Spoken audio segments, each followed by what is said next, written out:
Hey y'all, it's Alex from You Should Craft, and today I'll show you how to DC2 together and DC3 together. So right now this is just a little swatch of double crochet. So I chained 10, each of these rows has 9 double crochets in it, but this is just for practicing, so it doesn't really matter what you start with.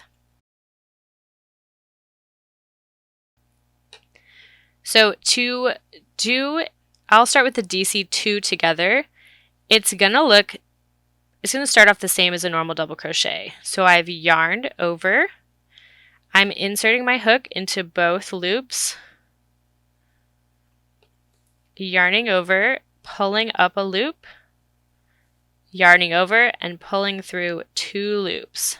But here's where it gets different. So now I've got 2 loops left on my hook. If I was doing 1 double crochet, I would just yarn over and pull through these loops.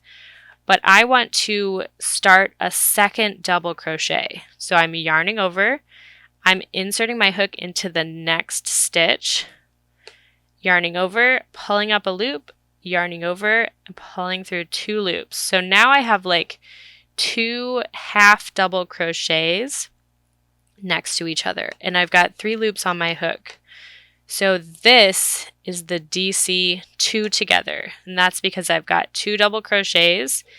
And now here, when I yarn over and pull it all through, I'll be finishing those stitches, but I'll only have 1 like V at the top of my work.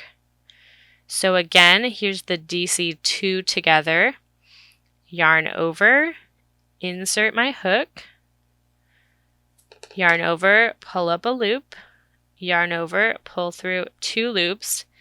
Here's my first double crochet, like half, 3/4. So yarning over again, inserting my hook, and this is the next stitch now. And then again, here's another like partial double crochet. So now to finish it all off, I yarn over and pull through all of the loops. So it looks like I've got 2 double crochets here still, but on top I only have the top of 1 stitch, so that's why they're together. Because before I had 9 stitches in this row, and let's finish off with 1 more double crochet 2 together, and then we can see where we're at. So I'll talk you through this last one too. Inserting my hook, I've already yarned it over, now I'm inserting, yarning over again and pulling up that first loop, yarning over, pulling through 2 loops, so this is like 2/3 of a double crochet. Now I'll yarn over and insert my hook into that last stitch, yarn over, pull through 2 loops. So here I've got 2 like 2/3 finished double crochets and 3 loops on my hook. So to finish off that DC2 together, I just pull through everything. And now I still have like 1 chain here to use. I'm just doing a regular normal like double crochet. But so now if you count like the stitches, how they look at the bottom, I've got 1, 2, 3, 4, 5, 6, 7, 8, 9 like before. But if we count the V's at the top of like our finished stitches, I've only got 1, 2, 3, 4, 5, 6. So it's 3 less, and that's because I had 3 DC2 together or dc2tog stitches. So I'm going to chain 2, yarn over and turn, and this is not like to be a real pattern or anything. So I've I've got my chain and a double crochet. And now I'm going to DC these next 3 stitches together. So I've yarned over. I'm inserting my hook. Remember, this is a DC3 together. So it looks very similar. I'm yarning over, pulling up those next 2 loops, and here's my 2/3 of a double crochet. Same thing in the next stitch. So yarn over, insert hook, yarn over, pull up a loop, yarn over, pull up 2 loops. Here again is a 2/3 double crochet. Now I've got 2.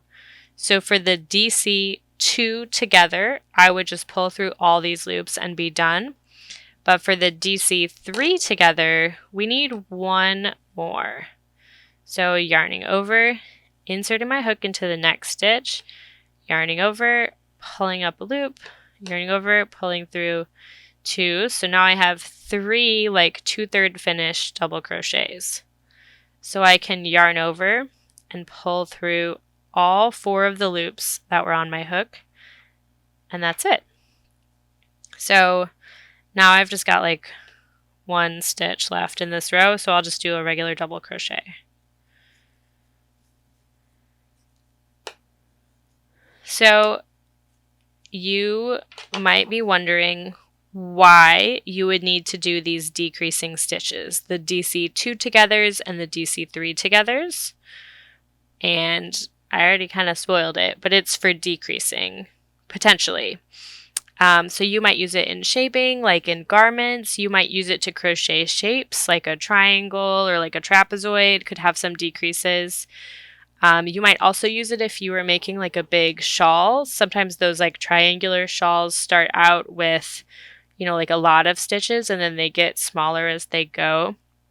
Other times you might decrease in one space and increase in another space. You can use the decreases for a lot of different things. But it looks like I can show you 1 more DC3 together since you've only seen 1. But this is the same concept. So like a DC4 together would look the same. Same with like a DC5 together. You just keep doing those like 2/3 double crochets. So here I only have 3 stitches left. Well, I guess I have 4. Okay, so I'll chain 2. I've turned, and now I'm inserting my hook, yarning over,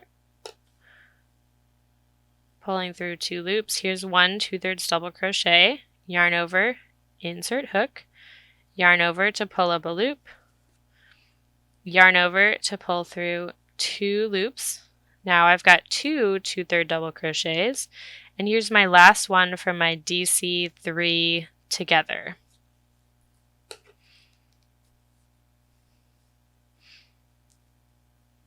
So here's 1 2 3 like 2/3 double crochets. I'll yarn over and pull through everything. And so you can see now I've kind of made like, triangle's like a pretty generous label for it, but I've made kind of a triangle-y type shape. Definitely triangle adjacent. It's bigger on the bottom, gets smaller at the top. So this is something that you might use, like say that you were making like a bikini cup. You could definitely use like this kind of strategy. Like I said, you might use them to decrease, like to get up like around the shoulders on a sweater or something.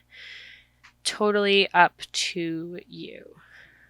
But that's it. So hopefully this tutorial for how to DC2 together and DC3 together has been helpful for your crochet journey. Be sure to subscribe to the You Should Craft channel and check out the You Should Craft blog for more crochet patterns and tutorials. Thank you for watching.